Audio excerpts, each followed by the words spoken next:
Here's Cal Worthington and his dog Spot. Dollar chicken, dollar chicken.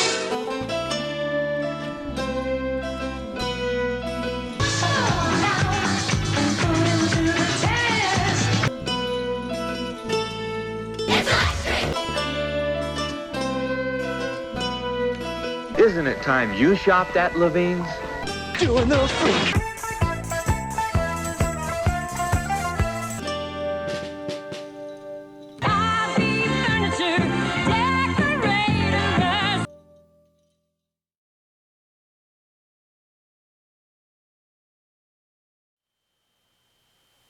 All you have to do is just go see Cal.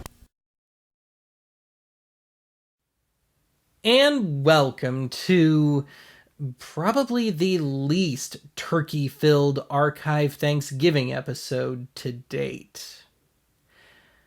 So at this point, I think I can pretty safely say that when it works out to where it's a full-on proper archive day on Thanksgiving, which it is most years, because I just had to make this a Thursday thing, that it would be a good time to dust off some of the archive's greatest hits, or misses, and the line between the two can be pretty blurry at times. So anyway, for this year, I hit up the Facebook and Twitter pages, as well as that weird little community tab thingy on the YouTube channel, to ask viewers what their favorite commercial to have appeared on Archive is. And to my utter shock, I got a pretty clear-cut top 10 in response. Having said that, I am not going to present this as a countdown. And that's because I found that when I arrange these by popularity, the tonal shift between ads is really nasty. So I will point out the number one ad when I come to it, but I've arranged these for what works best in terms of narrative. And speaking of narrative, yes, I will give the backstories behind these ads and or the personalities that appear in them when I can. And when I can't, I'll just rant stupidly about it for a minute and a half, 2 minutes, something like that. But getting back to the whole backstory thing, you're going to figure out pretty dang quick why I normally do not give the backstories behind these things, especially when it's a more riff-centric archive episode. Yeah, some of these get a little bleak.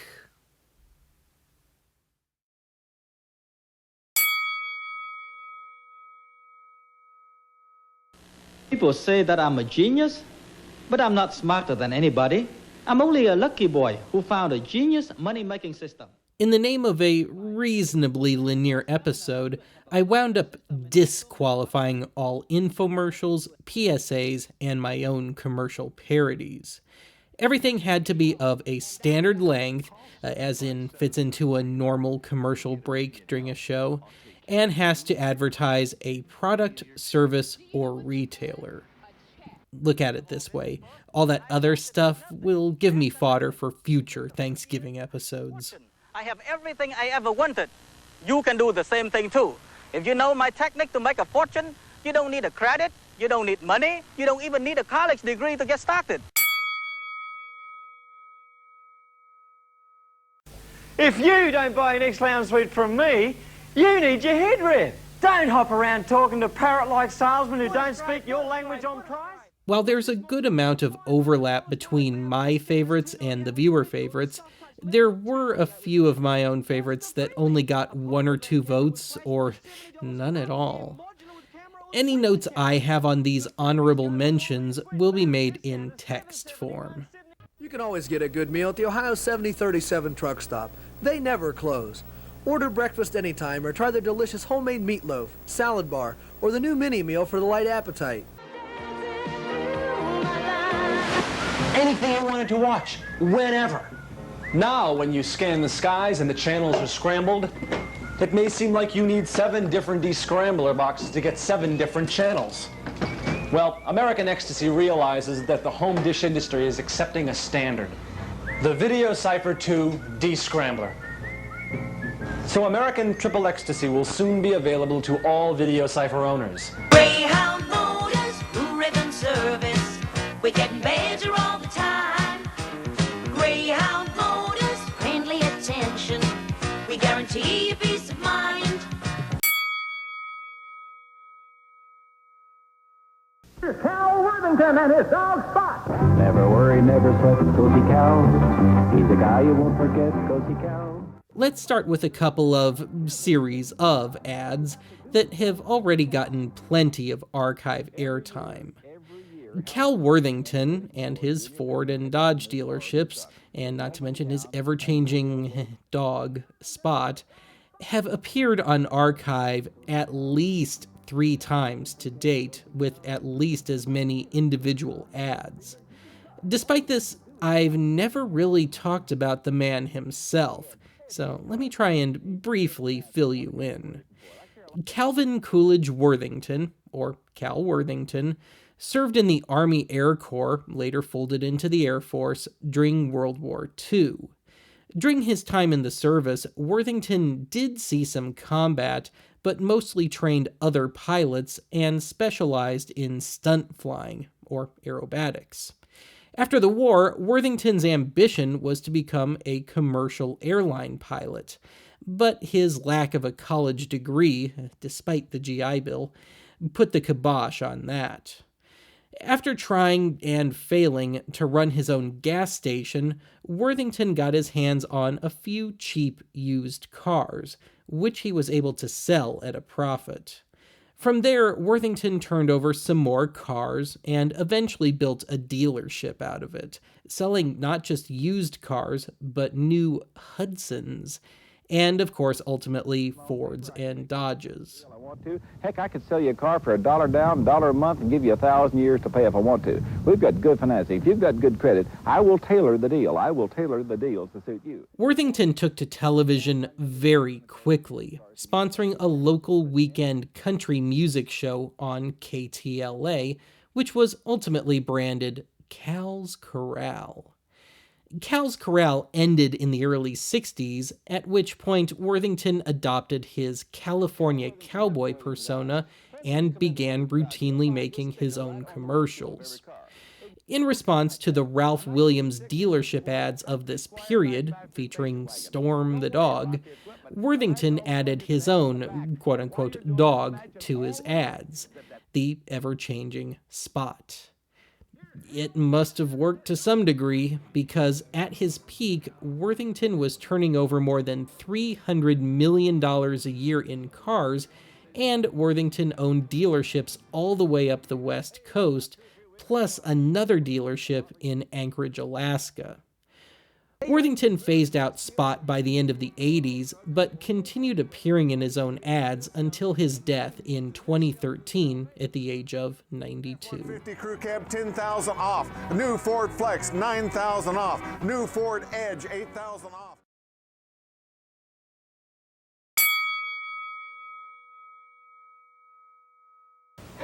Get a video camera for Christmas. Get a color TV, video recorder, big screen TV, portable TV. Get it all on sale now during Crazy Eddie's greatest Christmas sale ever. Crazy Eddie and his unscrupulous business practices have already been the subject of a few TV real crime type shows and a short documentary or two.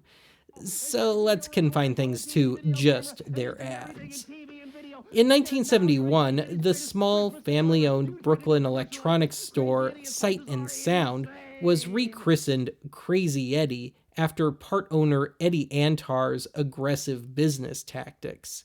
In 1972, Crazy Eddie was periodically buying live read commercial spots on local FM rock station WPIX. One of those ads was read by disc jockey Jerry Carroll, who on one occasion read the final line, "His prices are insane," in an exaggerated manner. Eddie Antar happened to hear the spot and called Carroll at the station to ask him to read it the same way every time. Oh, when you think you're ready, go down to Crazy Eddie, the man who's got most everything in stereo sound. In 1975, ish, give or take a year, a commercial began making the rounds on New York City TV stations featuring a doo-wop jingle featuring a would-be doo-wop group performing in a bathroom, touting the greatness of Crazy Eddie's electronics store. Remember, American Graffiti had recently been a hit, and the TV series Happy Days was on its way up at the time. This was followed by a Casablanca-inspired ad. Again, Sam. When you think you're ready, come down to Crazy Eddie, the man who's got most everything in stereo sound. Now, I really couldn't tell you exactly when Jerry Carroll began appearing in the TV ads, but direct references date back as far as a January 1977 episode of Saturday Night Live, featuring a mock commercial in which Dan Aykroyd played a pitchman touting Crazy Ernie / Frank's electronics store, which seemed to already know about the company's shady business practices. Maybe an SNL cast or crew member had been there. It's not Crazy Ernie's store. In fact, he's not even Crazy Ernie. He's Crazy Frank. To tell you the truth, I don't like being left alone with him. You know, if I had a shovel or something to stop him. The earliest Jerry Carroll ad I found dates to, allegedly, August of 1977. Of course, the archive infamous one first appeared in 1978. With yet another rendition of the Crazy Eddie jingle, now done in a disco style, presumably to tie in with the success of Saturday Night Fever.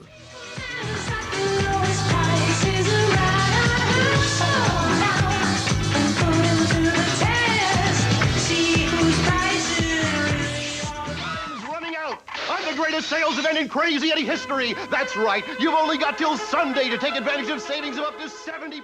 For all intents and purposes, Crazy Eddie went belly up at the end of 1989, and Carroll was pitching his little heart out till the bitter end, and rarely disappointed.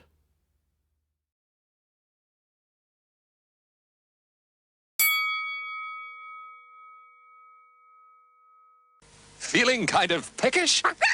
Dial a chicken! We've got chicken, hot juicy chicken. Dial a chicken, dial a chicken. This got far and away the most votes of any ad. And between the earworm of a jingle and the fact that the ad itself plays like an exceptionally good parody, I think I can safely say that it's one of my favorites too. Now, this is 99% hearsay, so don't expect any of this to be accurate. But from what I've gathered, the Australian-born Dial a Chicken was a franchised chicken dinner delivery operation, with each franchise owner owning a van or truck, cooking the meals in it, and of course, delivering to customers. Now, the ad supposedly dates to 1987, but the references that I've read to Dial a Chicken all take place sometime in the first half of 1988. Regardless, it did not last long. And I think one reason for the apparently short-lived venture probably had something to do with the repeated references I've read to their vans catching fire. Imagine that, frying chicken in a van may not have been the wisest move. And no, this is not one of my little jokes. Oh yeah, and in 2017, someone in India attempted to revive the idea, which has since spread to Papua New Guinea. And no, that is not one of my little jokes either.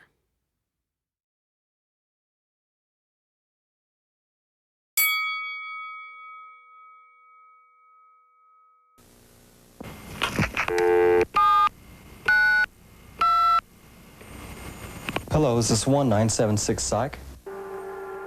A handful of 900 and 976 numbers got votes, but only one got more than 3 mentions. The left in the car too long, deranged marshmallow peep that is, Freddy Freaker. At the time I covered this, 2012, Freddy Freaker seemed more than random. and a second ad without Freddy Freaker was even more mysterious. It's only come to light since then that the so-called Freak Phone was, in part, intended to be the opening salvo for a character that was going to sweep America, get merchandise to death, get its own cartoons and movies, and so on. From what I've gathered, this endeavor had two major problems. One, there were some copyright disputes over the character's design between the creator, LA Toys, and the designer of the doll used in the ad, a guy named Patrick Simmons, and no, not the Doobie Brother. And then problem number two, the company hosting the hotline, Star West, was more interested in the relatively easy money the hotline made. No need for any physical product, you know. As for the hotline, apparently you never did hear Freddy, just stuff recorded by other callers. Now, the Freddy Freaker story actually goes a good bit deeper than this, and there's still, as of this episode, some disputing claims flying around between Simmons and the remnants of LA Toys, but it's just too much to get into here.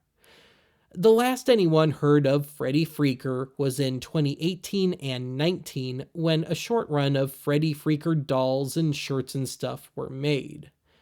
By the way, did I mention that Sweet Sweet Jingle was sung by none other than 80s cheese rock maestro Stan Bush? Did I mention that Stan is still rockin' like it's 1986 today? In the heat of attack, there's no holding back. Force of thunders, 4903. What's happening, what's jamming? Party till you drop. Dialing here the action. What's hot and what's not? Call now. 1-900-4903. $2 a call. At least it's cheap.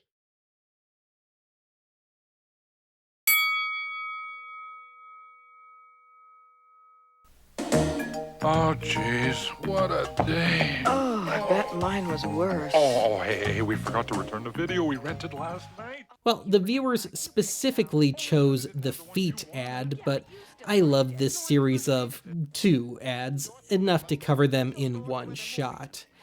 Except I can't find much of any info on these. All I know is they aired over TCI and associated cable systems during the latter half of 1994. So let me just shoot off a few random thoughts here. I've since been informed by more than one former video store employee that they sometimes received their rental tapes back caked in dried food, and more alarmingly, especially if it was of the adult persuasion, with lube on the cassette. Suddenly playing footsie with the tape doesn't seem so disgusting now, does it? Anyway, I vaguely remember this ad campaign. Lord knows I watched enough sneak preview. But of course, my parents never, not once, ordered pay-per-view.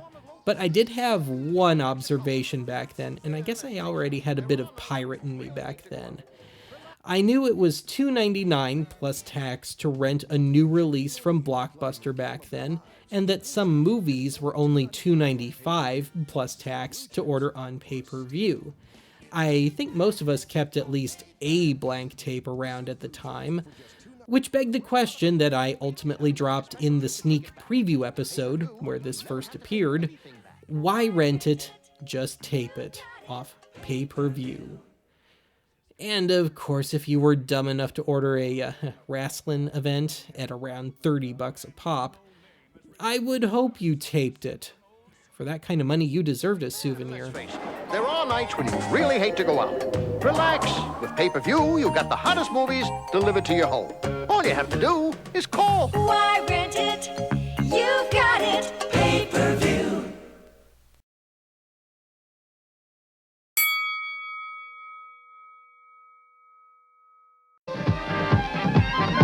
Now is the time for a real Italian dance party. Even though it's one of the lowest rated archive episodes of all time, for whatever reason, Italian Dance Party, aka the 2013 Halloween special, has managed some pretty serious staying power thanks to a small but loyal cult following. A cult within a cult. Anyway, this album was put together by producer Barry Shaw in a long line of one production credit. So here's what I know. The album is ostensibly the performance work of New Jersey-based lounge singer Gene Ferrari. I have a sinking feeling that's a stage name. Anyway, the album was first issued in 1978 as a 2 LP set, running all of 50 minutes, under the name Disco Italiano, and as you probably know, it's as gloriously cheesy as you would hope.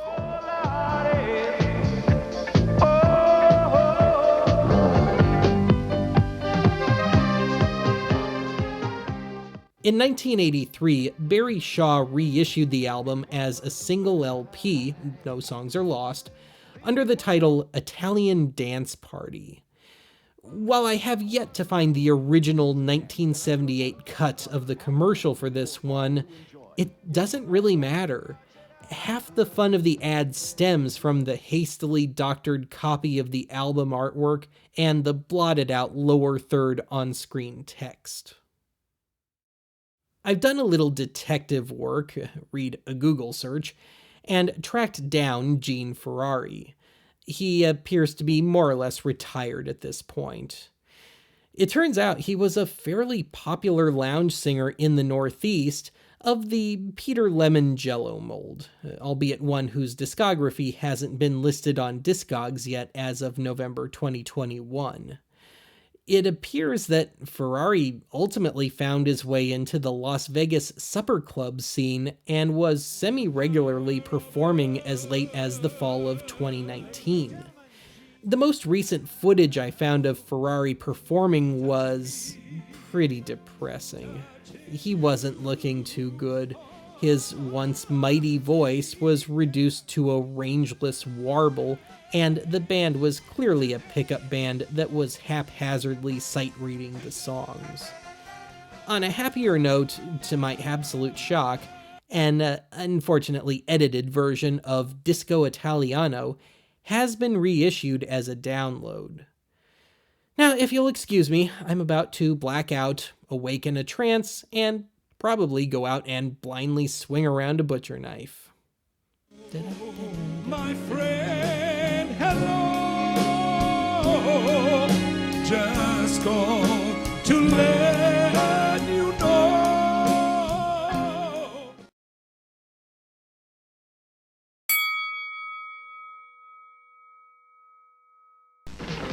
Listen to what people are saying about Levine.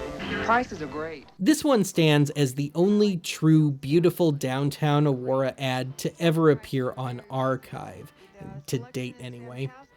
Now, to be clear, at its peak, there were 4 Levine's furniture locations spread out throughout the Denver metro area, but yeah, the ad is pretty distinctly a Warren. So, like Crazy Eddie, husband and wife Gary and Marcy Levine didn't exactly operate on the up and up. By the time the now familiar ad first ran in 1987, the Levines had already filed for bankruptcy, which of course is normally perfectly legal, but not so much when you overstate your inventory by over $1 million, embezzle your employees' benefits, transfer assets outside the company, engage in kickback deals with suppliers, and other sweetheart things. I can't find anything concrete, but I believe Levine's went under for good around 1991. And for what it's worth, yes, the Levines were sent to prison for 45 months for their misdeeds starting in late 1992. But apparently they didn't learn their lesson. After prison, Gary and Marcy took their business hustles to Omaha, Nebraska, specifically a mortgage scam of some sort, and at least as late as the late 2000s, were still getting in legal trouble. I would ask myself why I've kept a still from this ad in my opening sequence since 2017, but, well, you gotta admit, problems aside, it is a charming, kinda real-life walking SCTV sketch. And yes, Terry Miller's scared eyes should make a lot more sense to you now. For the lowest prices, the highest quality, and the best selection. The only place to buy furniture is at Levine's. See our ad in today's Denver Post. Isn't it time you shopped at Levine's?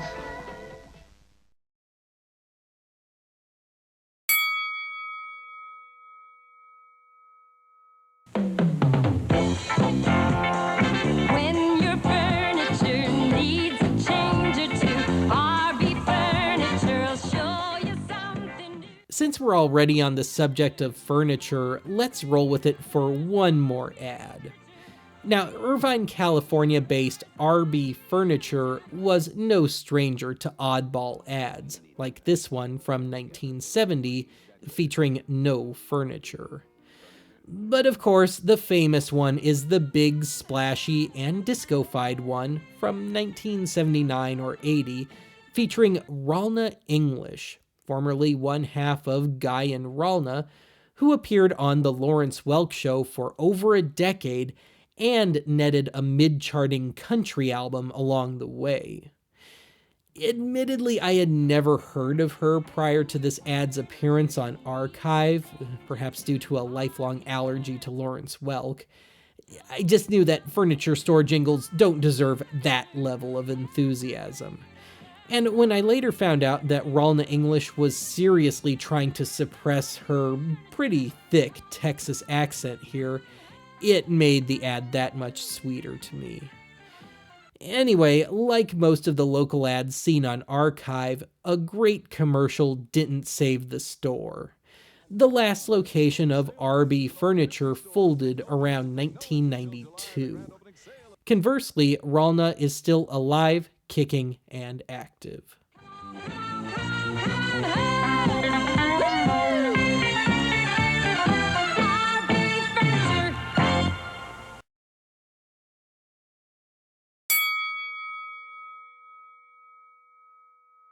I browse at Bloomingdale's, I leap through Lord and Taylor, but I buy at Alexander's, I buy at Alexander's. I recently learned that the now infamous ad for New York-based department store Alexander's was part of a 1981 move towards trying to sell more upscale, dressy clothing.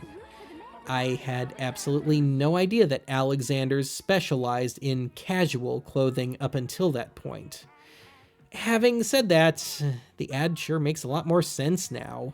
I mean, I even remarked in Top 10 Earworms that the Alexander's jingle seemed to be shooting for fancy imported champagne, but came out closer to cheap domestic beer.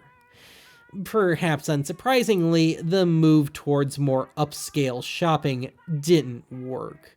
The last Alexander's location, there were 16 at its peak, closed in the summer of 1992. But oddly enough, Alexander's still exists as a real estate investment trust. And also, since we're here, let me take the opportunity to run down the fates of the other stores name-dropped in the jingle. Bloomingdale's, fully taken over by Macy's, which is still around, in 2007. As of this episode, the name still exists and is used for a total of 54 stores, if you count the discount outlets. Lord & Taylor, the last location closed in 2020. As of this episode, an online store still exists. And lastly, Gimbel's. Their last location closed in 1987.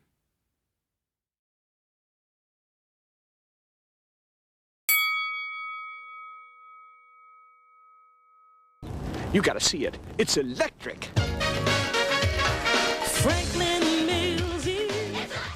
Remember Caddyshack 2 and how Jackie Mason's character turned the country club into a horrid tourist trap? That's what I imagine Philadelphia's Franklin Mills Mall might have been like in its earlier years. Opened in 1989, Franklin Mills may very well be the ultimate example of the then fashionable trend towards turning the average shopping mall into a quote-unquote destination. in this case a destination featuring a nightmarish Benjamin Franklin head, which allegedly talked, watching over the main mall, and with literal towers of TV sets in places. But then again, I'd much rather see a tacky destination mall than the bland, sterile, corporate Simon Mall it's apparently devolved into, and that 3/4 of America's malls have devolved into for that matter. Yep, the Ben head is gone, the TVs are gone, about half the stores are gone, and surrounding stores as well, and seriously, how rotten a businessman do you have to be to drive out a freaking Walmart? Oh yeah, and the mall is no longer known as Franklin Mills, it's now known as Philadelphia Mills, and I guess the neighborhood's gone a little downhill as well. The worst part of all is I never did learn how to do the Franklin slide. Franklin Mills, a revolutionary idea.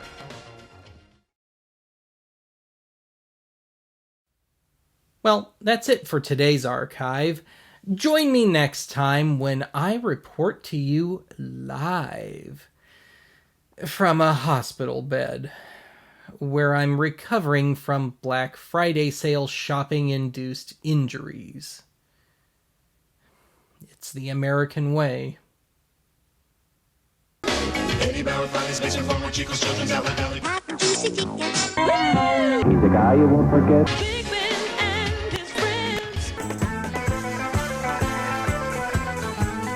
And sing the stories told across the whole wide world. Here's a dealer you can trust. Free fast delivery to all metropolitan areas. Join the party the fast and easy way.